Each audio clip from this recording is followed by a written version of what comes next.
Hi there. This is Scott from Cube Nerds.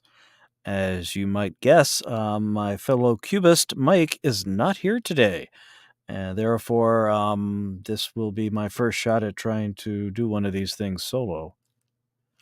And anyway, we've worked out the technical difficulties about getting it set up and saved so that it'll be replayable when there's actually somebody watching this later. But if this shows up on Facebook, while it's airing, you can certainly leave a comment. Otherwise, it should be on our YouTube page um, for Cube Nerds. And let me see, may not be able to post a link in real time while we're doing that. But since you're here in the, you're listening to it somewhere. So you should be able to leave a comment if you're actually listening and watching this. I think I just figured that part out. Anyway, this is Cube Nerds, episode number 32, called Outside Your Comfort Zone. Since this is a little bit out of my comfort zone, doing this by myself for the very first time using our podcast service for StreamYard, uh, which we use to stream this live. So I'm just learning the ropes with this as it's a new app for me. I'm used to Zoom. I'm used to Google Connect. I'm used to, Live Meeting and what was it, Google Teams, Google and Microsoft's got a new one too. I don't even remember what it is, but I've actually used it. And somebody found this because Melanie is saying hi, and so I will say hi back to Melanie. Hi. Um, and so hopefully, Melanie, you can leave a comment about where you're watching this in case it's in more than one location. If it's only on the location you're in, don't worry about it since people will already know to leave comments there if they need to. Anyway, so I'm doing a solo, and I thought I'd talk about being outside of your comfort zone since this is a little outside of mine. And I'm still getting used to some of this stuff. I also don't know how to turn comments off once they're on. Oh, there it goes. So,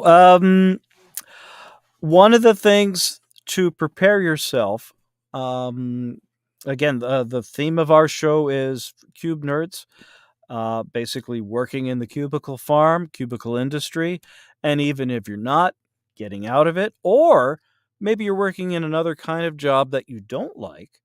I, for instance, came from a retail background before I went to the cubicle farm, and got to tell you, love the cubicle experience compared to standing on my feet for 12, 10, 8 hours a day. Um, it was much easier for me to do that. So maybe you want to get into that. We could talk about anything that you want in this or upcoming episodes, but right now, I'm just going to talk about stretching yourself a little bit. That's a good way for you to focus on your talents, on what you're good at. And from whatever experiences you have, whatever training you've had, things you've read about, learned, or worked with other people with, those people skills really do come in handy, you know. So even post-pandemic, when everybody's still working remote, nothing like an in-person skill to, really make it a little bit more. It goes a little further sometimes if it's not just online on a call sometimes, or listening to a recording from somebody like me. So I'm not quite sure where I was going with that, but I just wanted to say that, yeah, sometimes it's important to keep contact with other people. And so for stretching that comfort zone, stretching your where you're already comfortable and getting outside of that in order to make it happen for yourself, to go from one place where you're at, maybe you're dissatisfied, to another place you'd rather go to, whether it's in a cube industry kind of thing or outside of it, or even if you're happy where you already are, how to stay happy how to keep it challenging for yourself and make it a pleasure working with others. So, change is always the constant that we have in our modern world, but you don't have to change everything all at once. And if you do want to get out of your comfort zone, that's probably going to be a little bit easier to make you land on your own 2 feet. Since we're not cats and we don't have 9 lives. So even the cats landing on their own feet doesn't really help us. Again, don't know where I'm going with that. But let's just get some examples in so I know what I can focus on a little bit easier. So let's say you're in a job. How did I get into the cube industry from retail? What enabled me to get out of that? I could be scheduled at any time of the day, 7 days a week, and whoever was going to schedule me probably would like me to work Friday nights, Saturday nights, and Sundays ad infinitum, rinse and repeat ad infinitum, and you never feel like you're getting anywhere. You can go up through the manager chain in retail. And for me, my experience with retail back in the day, I'm not quite sure what it is now, but I suspect some of the things may still have something in common with the way they did, 20 years ago, which is basically like if you're in a retail job and people don't like that particular job, you'll be a manager before you know it just by not quitting. In some industries, that can happen. There are only so many jobs available in a particular retail kind of job. And just being able to do your job properly will make you, I was going to say a target, but somebody who's trusted in order to have access to locking the store, for instance, if it is a store that you're working at, or being in charge of a shift, maybe a team lead, maybe a supervisor. Oh, gosh, there must be 30 different management titles you could have, if not more, even in just the retail industry. And to get outside of that thing of like, well, I can be in the industry for retail, but I can't get out of it once I'm in it. And, I always said, well, things may have changed again, that you only had so many Christmas seasons in you before it would kill you, just because Christmases used to be so stressful in retail as far as being on site. And I'm sure there are plenty of people who probably still feel that way. Um, Talking to you, Amazon workers who probably never get a minute's sleep or peace, working all those times in warehouses or just driving everywhere. My goodness, the number of contractor drivers that there must be between UPS and Federal Express and Amazon's own Prime drivers is just incredible, the amount of people there who are just being hired just to deliver packages with that standard that Amazon had said at one point of promising prime delivery, where you're going to get it the next business day, almost anywhere you are in the country. But, of course, the closer you are to a major hub that Amazon might have or a major city, the faster that's going to be. And anyway, that causes its own stress. Plus, you're driving your own cars. I've got several friends who do driving for a living, or either delivering or doing DoorDash or something, and it's rough. And that I can't even imagine the stress that that has. Anyway, there are different things that we can do to alleviate some of the stress, some of the monotony of it, and always keeping in mind it's a holiday season. It has a start, which is in the past, and it has an ending.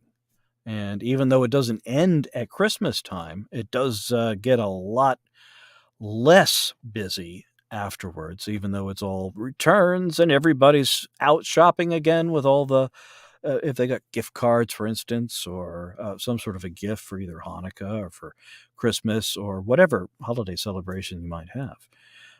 It still keeps it kind of busy in retail, but it's still nothing compared to what it was before.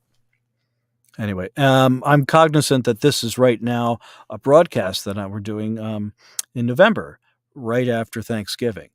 And most people say, well, the busiest shopping day of the year is Black Friday, or perhaps in the online shopping industry, it's now that Tech Monday, or whatever it's called, Internet Monday. If Mike was here, he'd probably roll his eyes and give me the right answer. I think it's something like that. Anyway, the thing to keep in mind is that's normally not the busiest day. As far as on site retail goes, if my memory serves me correct, unless it's a specialty kind of store, the last Saturday before Christmas is the busiest shopping day of the year. Black Friday is just the kickoff. And every Saturday after that Black Friday is busier than Black Friday. Um, at least that was my experience as a bookstore manager. Um, and well, with Amazon now selling every single book under the earth at less than uh, the brick and mortar bookstores used to be able to sell it at.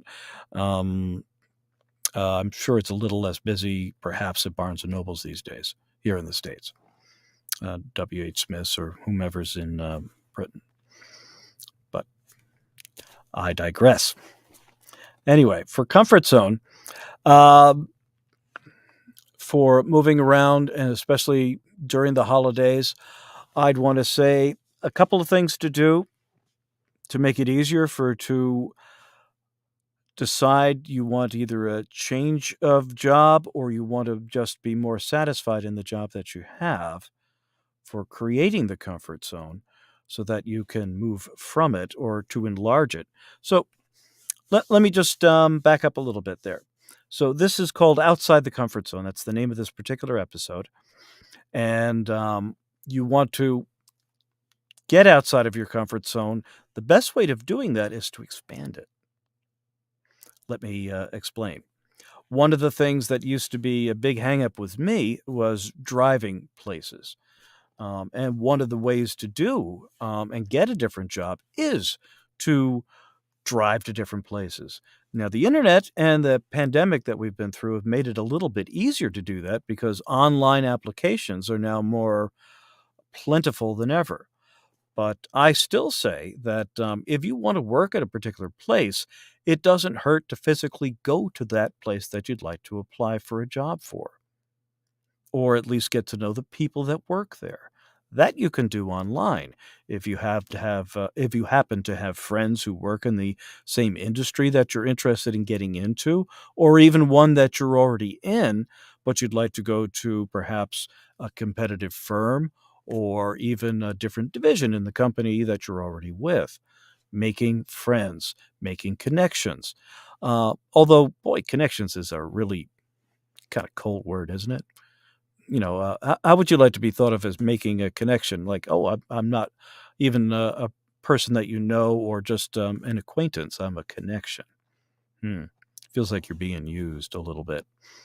So go about it carefully when you're talking to other people and you have job kind of things in mind. Get to know that other person a little bit more instead. I heard somewhere on a recent webinar I was on that talking is 80% listening. If you want to do it well, and if you really want to make an impression on the person you're speaking with, listen to them, hear what they have to say. It's going to be more important to you than what you are saying. Chances are, the more listening you do, the more carefully you'll select and speak your own words.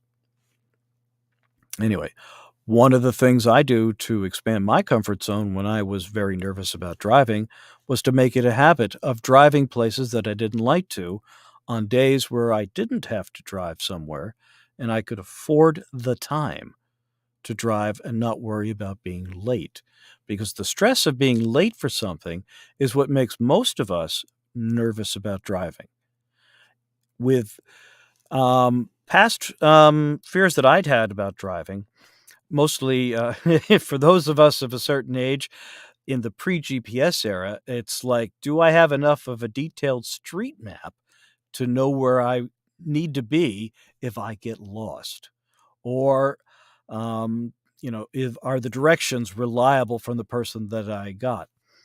I won't name names, but some of the people I used to get directions from, instead of telling you like, oh, you go 2 miles down this road, you make a right on Main Street. You want to watch until you see the, let's say, Walmart come up on the left, and it's the second house after that before the red light. Okay, those are good kind of instructions I could write down. But then we'd have like, oh, well, you go down the road, one that sort of goes to the right, but there's a big tree there. Well, at least there used to be. I'm not sure if it's there, but it might be a big stump by now. Anyway, you want to sort of bear to the left, and there's a gray kind of building there. I'm not quite sure what makes it gray, but it's got some like, stuff on the roof there. Just sets it off a little bit. Otherwise, it would look black. But really, with that paint on the roof, it makes it look gray. And then there's a tree with a weird shape, looks like a Y. Don't want to turn down that street. Instead, you want to keep going on to, well, you get the point. That didn't make it very easy for me to drive. So today, with modern cell phones and smartphones, you've got apps right on there. It's a game changer. If you don't like to drive, it's a game changer. Go somewhere where you're not sure where to go. If traffic in cities put you off, fine. Don't drive in the city until you need to, but you could at least go into a busier area of a neighborhood you already know and just use the phone to tell you where to go to get to somewhere. And if you do get lost, the phone will bring you back. Doing this when you don't have a time limit that you have to be there by will make it easier to explore, get used to making corrections, and then get back on track to where you're supposed to be. And it will make it easier to do it when you do have time or don't have time and you do have to be there with a deadline. Anyway, that's one way I got out of my comfort zone of driving. Another way of doing it is just to remember, let's say you're given something that you have to do. Maybe it's a task, something you don't want to do, but doing it, even if it's a recurring task, sometimes will, first of all, you can tell yourself, at least remember that doing it will take the sting out of it if it's something you're nervous about doing because you don't know if you're doing it right. You've been asked to do it. The better a job that you do with it, the more respect you'll get from the person who probably asked you to do it. And at the very least, you do it just because it's your job to do. And if you don't like it, you can complain about it after the fact. But to get out of your comfort zone, it's a wise thing to do that task and just to do the best you can at it. Always try to bring things from previous experiences or previous jobs into your current one. The company I worked for that I was laid off for a couple of years ago before the pandemic, I'd worked at a ton of different things, just by chance or by odds and odds of note taking, package shipping, ordering, coaching, training, learning how to use headsets, including the ones with the mics, and learning how to use all of the little different details and things, even just setting up a browser so it has only open the tabs that you need to use at a given time. Anything to save time, anything to save extra clicks, and anything to be prepared. So, one of the ways to be successful at what you're doing or the job you want to be doing is to be prepared mentally and physically and make your habits that way as well. If you know that you'll need time to do something new, find the time to do it. Practice before you have to do it. If there's a task you don't want to know because you're not sure how to do it, see if there's another test kind of task you could do that's similar in nature. I'll try to think of good examples of doing that. One of the things that I'd had to do once was putting a project together or learning how to do project planning. And one of the projects I'd done once upon a time was uh, mixes of music. Still something that people do, only now they have them on outlets like Spotify and they call them playlists. Same kind of principle.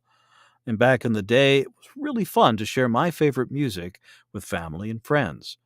And in order to do that, I had a deadline, normally a holiday, and I got a little carried away. So for this little project of just putting favorite music on, at the time, a CD and sending it to someone as a holiday present, more or less they were like holiday songs or Christmas songs, including ones that were humorous in nature. But I always had an idea that I wouldn't put it on there if you couldn't play it again, because you'd get sick of it after 2 or 3 times. You're like, "Okay, yeah, it was funny during the first, like, twice I heard it, and I think we're done." The kind of, ones you've heard to death on the radio, Santa got run over by a reindeer, ha, ha, ha, ha, or as an example. Anyway, I would, get all the music together, and at the time, I had albums of stuff.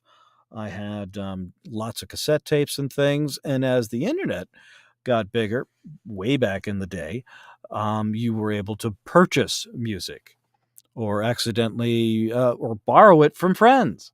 That's it.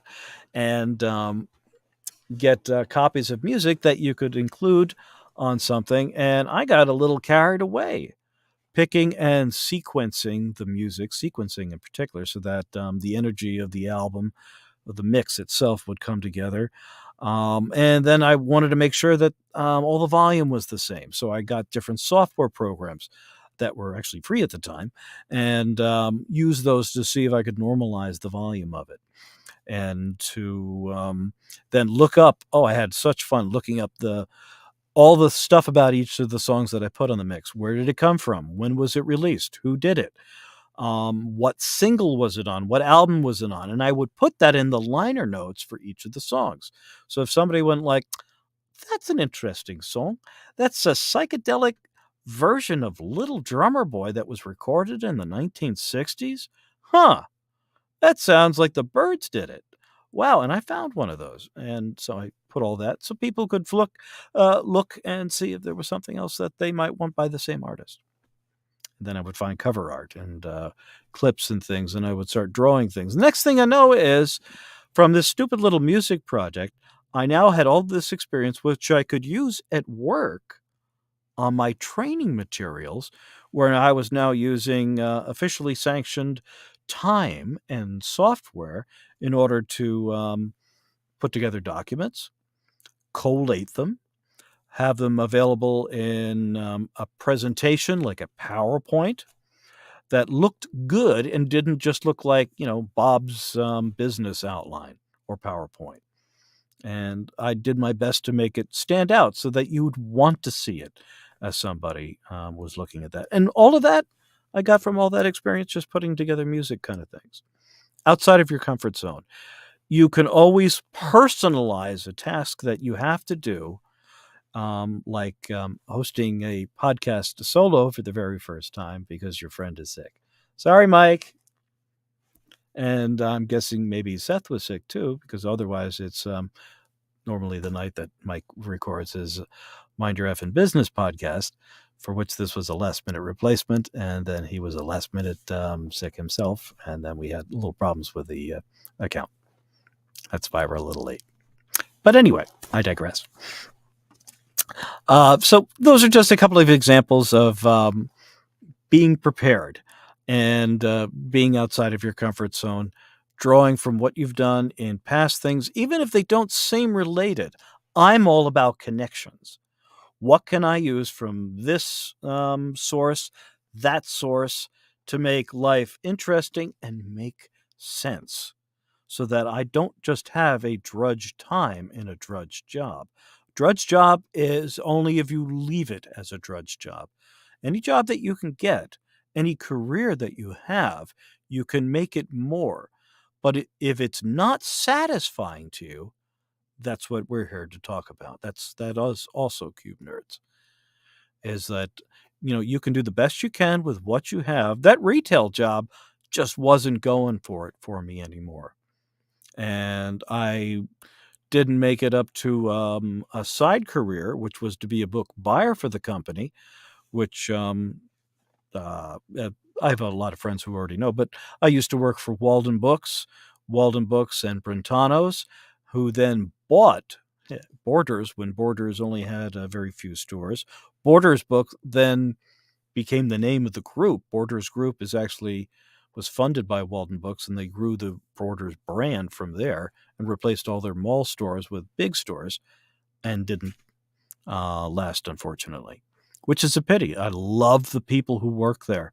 Oh my goodness, so many friends and so many authors did I meet and have autographings with, and all the customers we had who were just book people. I miss book people so much, and I miss selling books. That was fun, but it got kind of sad toward the end, where it was more or less like, geez, how do we stay in business? And a lot of stress. The pressure was really bad. This is the tipping point before Amazon became the behemoth that they are now, or the juggernaut, as it were.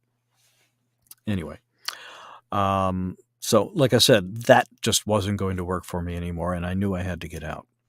So out of my comfort zone, segued into a different type of job, using my background and my fascination with something that had nothing to do with books or the bookstore. Found out that I liked computers, and segued into a different kind of job by just doing that, and took courses in computer skills and for being basically tech support.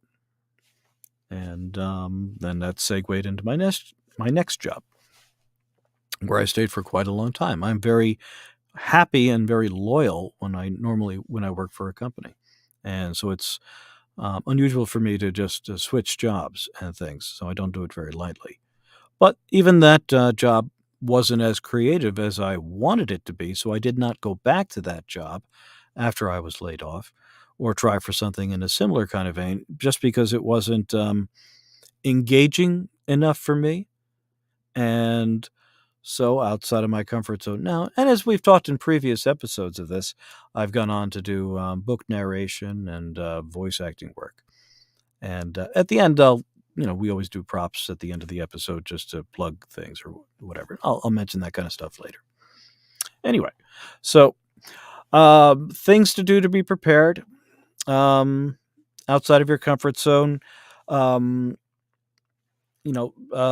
geez, how to put it, just to be as professional as you can in everything that you do with other people, whether it's at work or not at work.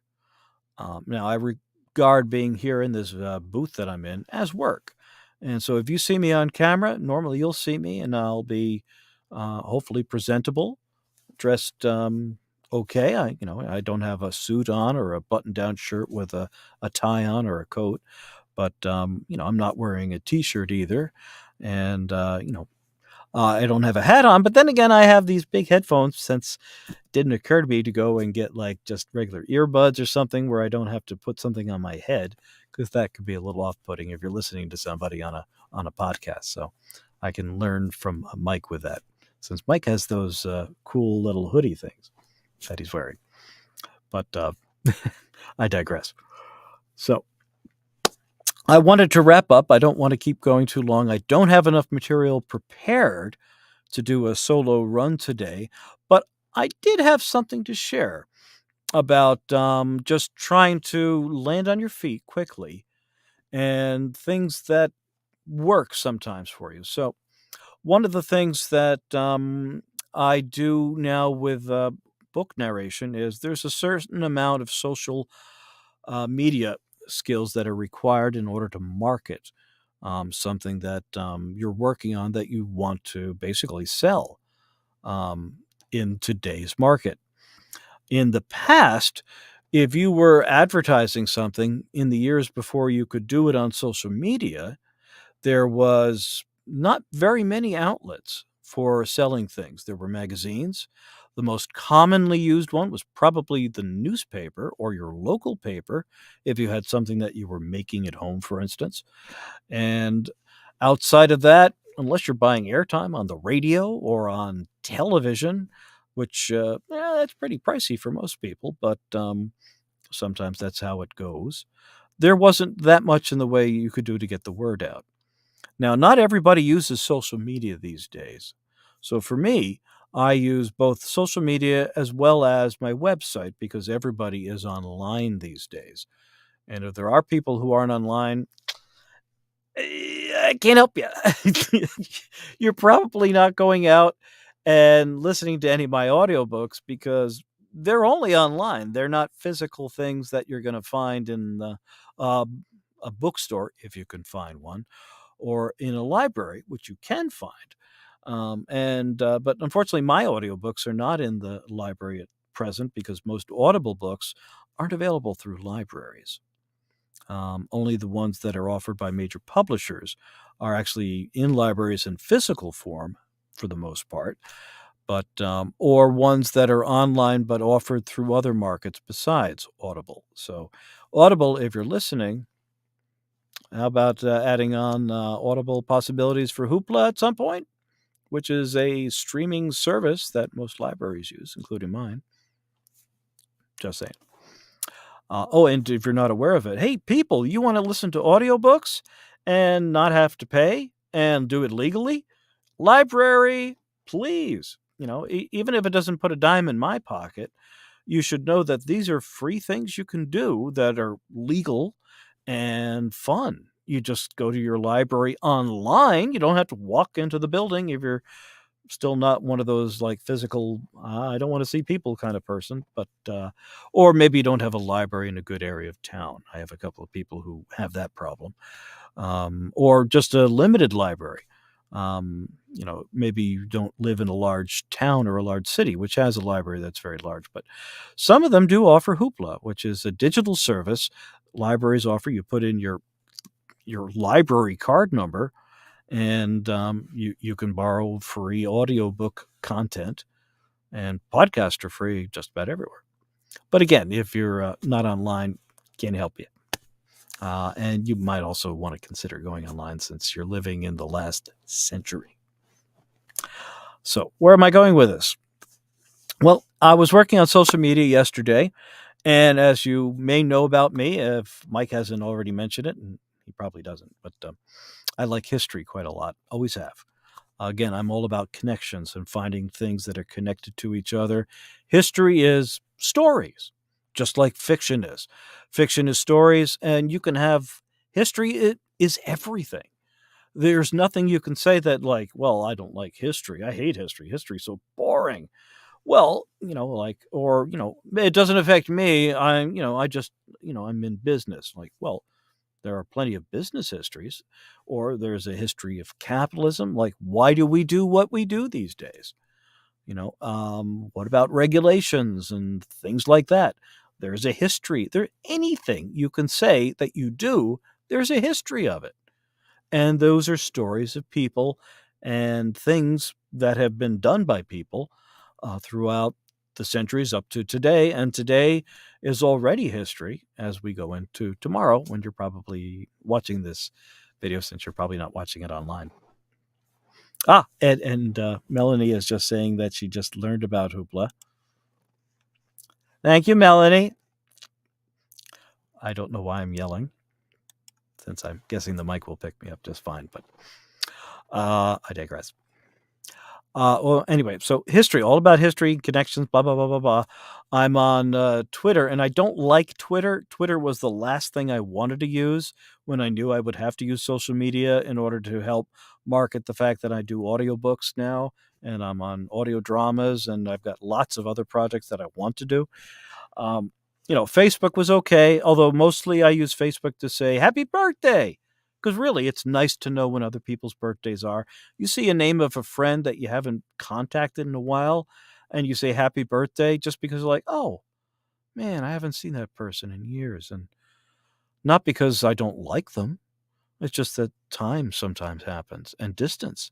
And you say happy birthday on Facebook, and sometimes they like, oh my God, you're alive, or whatever. And next thing you know is they're chatting with you. Maybe not a phone call, but at least a chat. How nice is that? People, I don't want to, I'm sorry. I think that's a nice thing. Yes, there are plenty of people spouting hate everywhere. And in the last few years, that's been particularly invasive. well, I try to avoid reading those posts. And if people just post nothing but that, I tend not to read those or unfortunately stay in touch with those people. Politics and other things that are just controversial where people, I don't mind controversy, but people sometimes forget respect when they generalize us and them. Just saying. Instagram is much friendlier, I think, because you're just sharing photographs, mostly selfies, not necessarily. Sometimes there's family pictures. And just be careful. There are weird people out there. So be careful about putting pictures of your kids out or other, kind of things. You're like, are you sure you want a stranger looking at that? Just saying. But otherwise, I like to take pictures when I go hiking and, like, oh, here's what the lake looks like with a rainbow behind it or with these nice um, sun dappled landscapes on the water or on a mountain or something. And so Instagram's a nice calm kind of place for the most part to go to. Little videos and little pictures. I love it. And a lot less spouting. But Twitter, like I said, I didn't want to go to Twitter. I know that Twitter's known for being the most vehement thing. Certainly, that's where most of all of the controversies and stuff. But there are people who use Twitter who don't use the other things. Isn't that odd? And yes, there are legitimate privacy concerns, for instance, with Facebook. And you hear constantly like, "Oh, my Facebook account's been hacked. Be careful not to accept friend requests from me," especially because you're already a friend, and you could probably guess by now that how many different Jeff Comforts are there. I've had 8 different requests from Jeff Comfort, who was a dear friend from way back when I was growing up. And I still like him. There is a real Jeff Comfort out there, but his account's been hijacked by I don't know how many people. Anyway, but Twitter, I guess it's not a privacy concern, but still, you can have things out there that you don't want. But the two best thing I will say about social media before I wrap this up and get to the point that I was going to make is that you can meet people with like things, people that have the same interests that you have that you didn't know existed. You always felt, I think, isolated in the past about what, of like, oh, wow, I really like airships, dirigible zeppelins, right? The things, oh, the Hindenburg. Yeah, yeah, the Hindenburg was one of them. But did you know we had our own fleet of airships?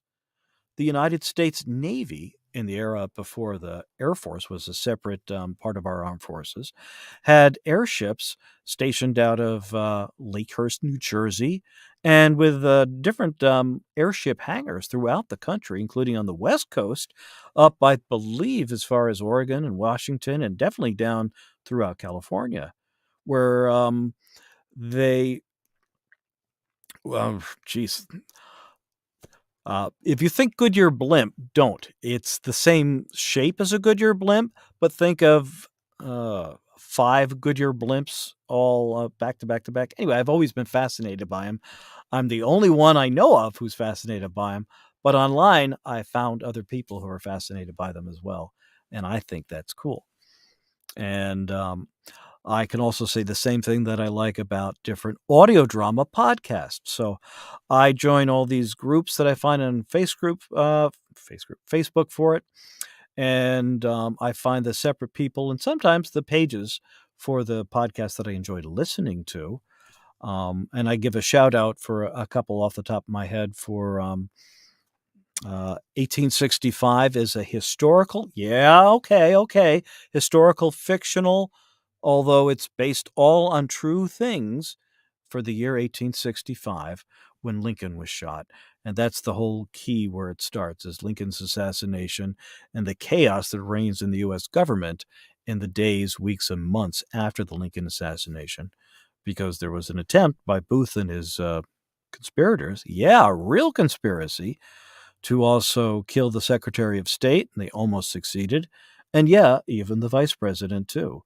So all 3 of them were targeted to be killed that night. Bet you didn't know that. And there's a great audio drama about this. Oh, it sounds fantastic too. I loved it. And anyway, I can find other fans on the different social media sites for that and similar audio dramas, and including getting ahead of myself. But on Twitter, a little harder to find. But once you start following things using all those hashtags and stuff, you start finding them again in clumps, even if they're not defined groups per se. And there are some outliers out there to help you find other people with like interests. Again, okay, all wrapping up now. History, love it. This weekend, History Writer, uh, History Writer Day 2022 or History Writer Day 22, whatever the hashtag was officially, I believe, Saturday, the 26th. And it was a weekend thing, so it also included the 27th. And it was a way on Twitter for people who wrote history books, fiction and nonfiction, U.S. World history, European history, African history, just to self promote their own books and to put a little word out there. So, growing up, I loved reading. Bookstore manager, hello, but the authors were sort of like, oh, these gods of literature out there. Like I've heard of them. Oh, and I had a professor who was trained by one of them.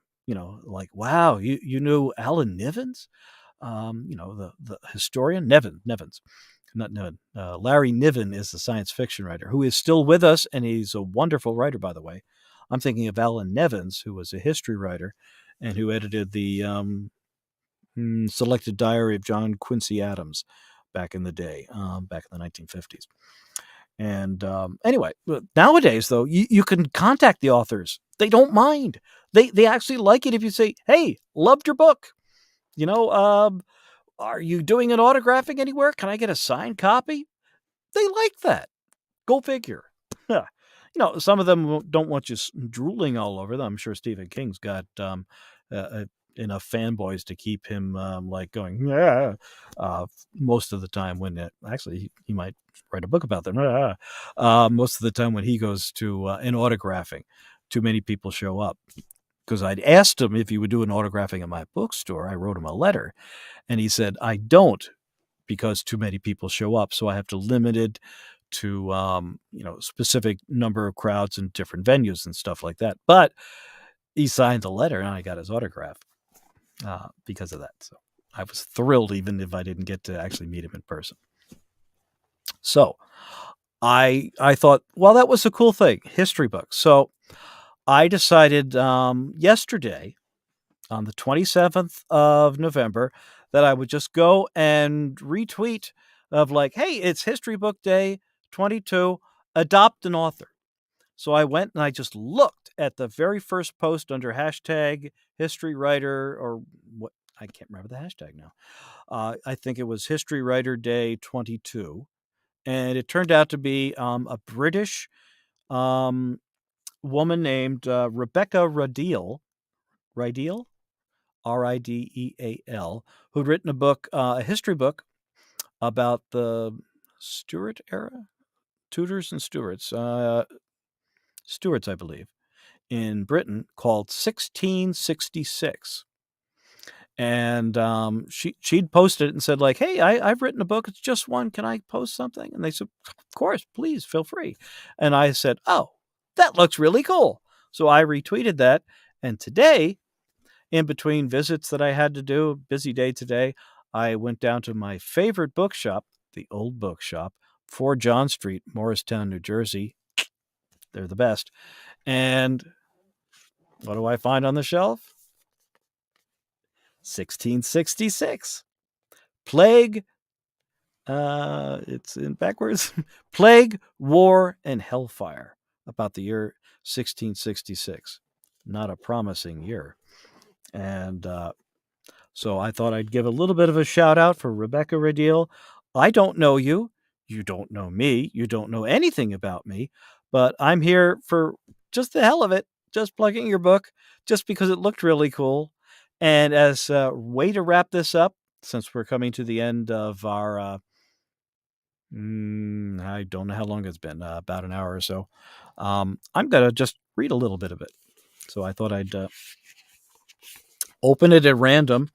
And chapter 2 starts out with outbreak. And I'll just read a paragraph or two. Plus, this will give you an idea of the kind of thing I more or less do now for a living. So, from 1666, Plague, War, and Hellfire by Rebecca Radiel.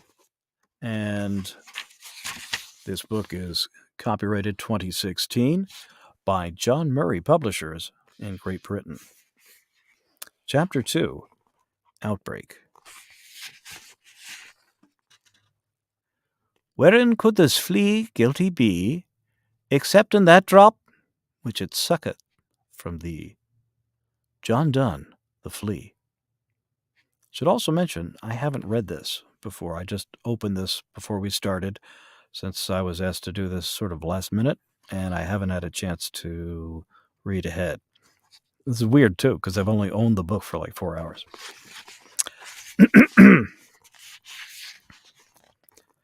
After the death of their host, fleas have around 3 days to find a new source of blood.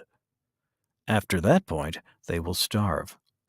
If a flea carries Yersinia pestis, a bacterium that blocks the valve to the stomach, the need to feed intensifies.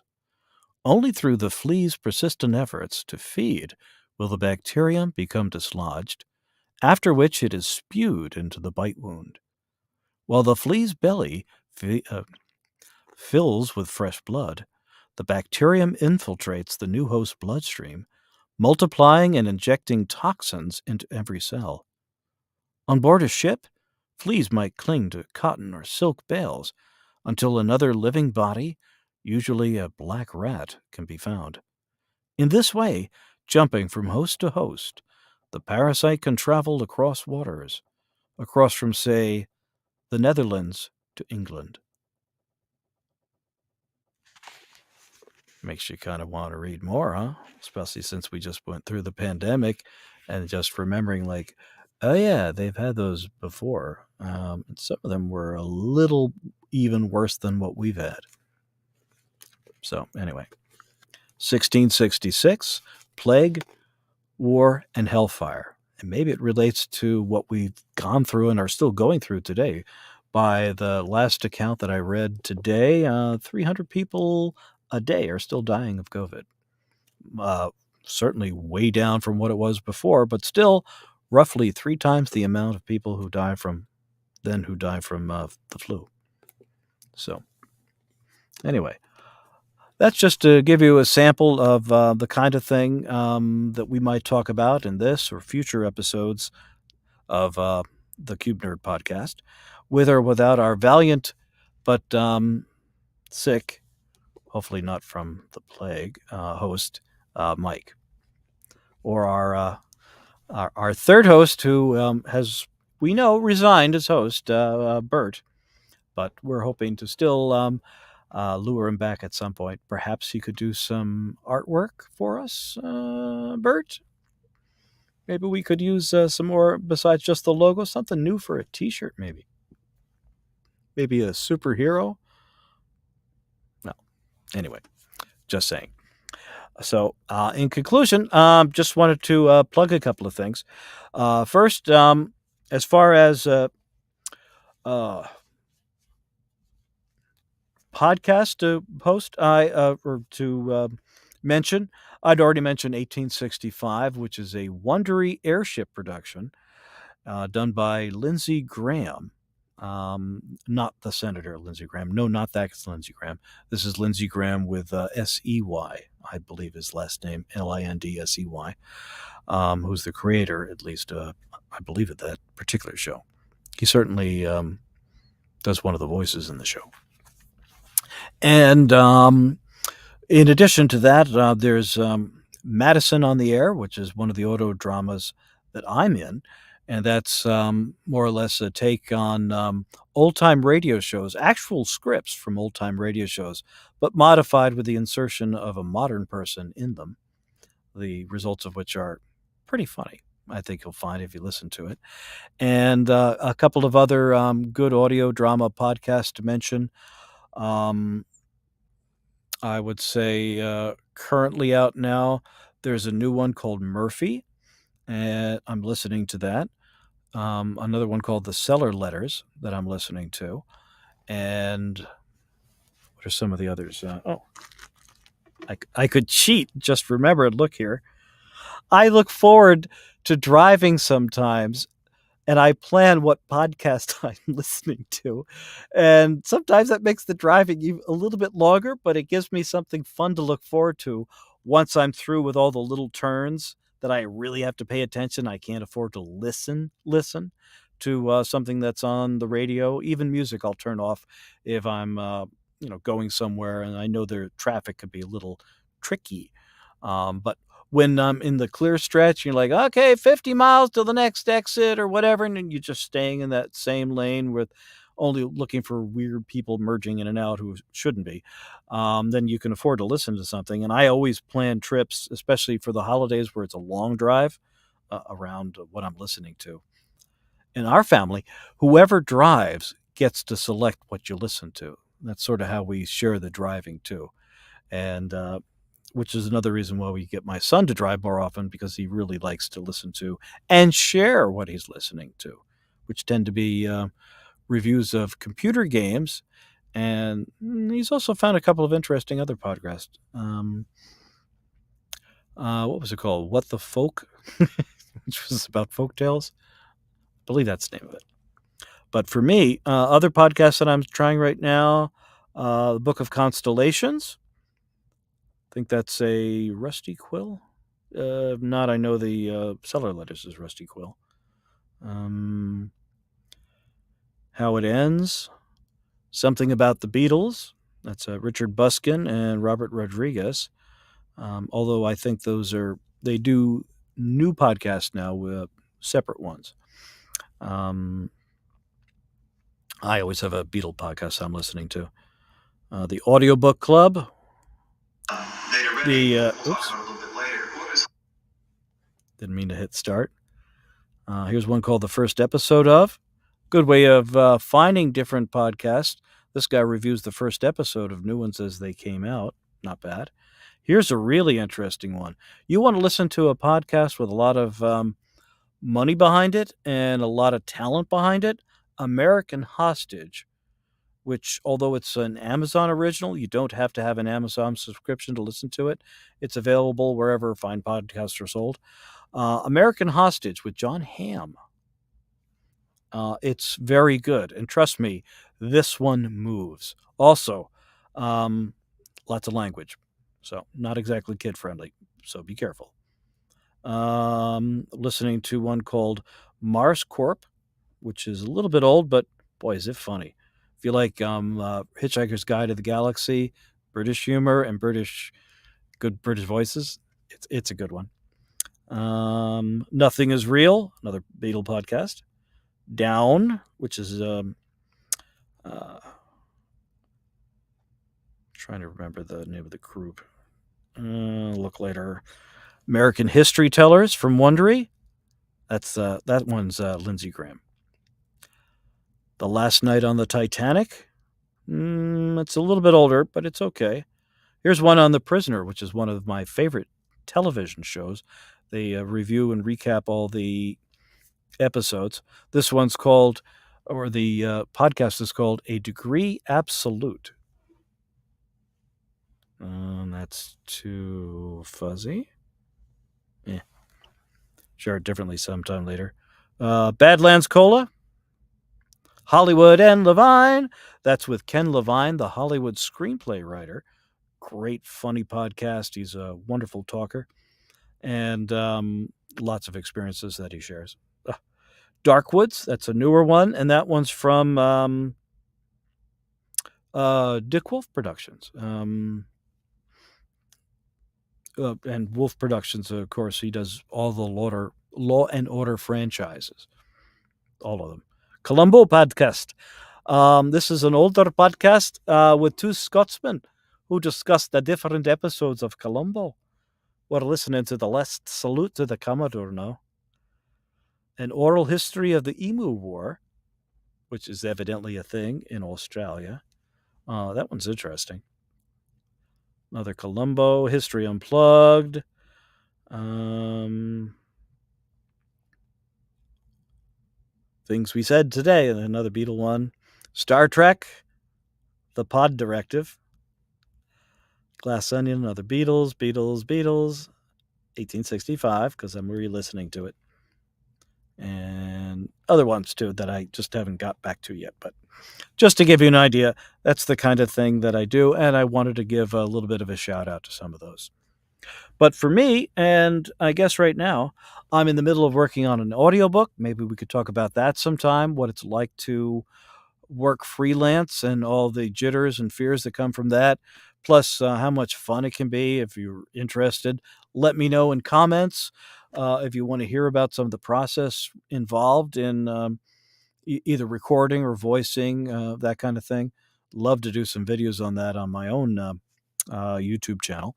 And if you want, I'm at mckinleyco.com. So McKinley is spelled, since it's been a problem spelling it sometimes for some folks, McKinley. That's McKinley. Co is CO. McKinleyco.com. And that's where the links are to my audiobooks and all the voice work that I've done to date. And there's even a link there to the YouTube channel, which only has a couple in there. There's a video I created to go with the John Lennon book that I narrated, and another one that I did with our with Mike and Bert, our comic buddies, about Mike Spear's comic book out for the wrestling comic, CWL Productions. Anyway, that's about it for today's episode of Cube Nerds. Cube Nerds number 32, outside of your comfort zone. Let me know if it took you outside of your comfort zone to listen to this.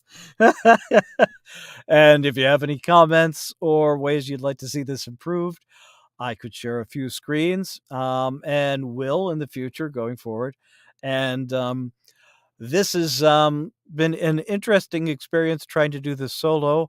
It's also too long. Nobody's going to watch the whole thing. So, very good. Congratulations on watching it all the way to the end. Let me know if you've made it to the end. And you're hearing this now because I'll tell you to leave a comment that you made it to the end. And maybe we could do special gifts or something. But in any event, we'll be back sometime soon. I hope earlier. And once I've gotten the patter of doing this by myself, you'll be relieved to hear we will have guests. Some from friends, some from people I know only online, either through Facebook or from my voiceover groups or through uh, maybe I'll make a challenge and get outside of my own comfort zone and find somebody I've never met before on Instagram, or maybe I'll find someone from Twitter or something, or maybe I'll even find Rebecca Radil and see if she's interested in coming on. Probably not, since she has no idea who I am. This was completely unplanned and unexpected that I would choose her book, but I'm very happy that I did.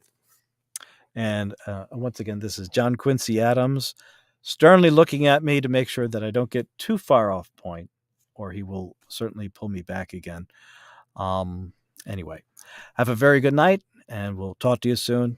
Be good, everybody. Take care, and have a happy week. Bye. Bye.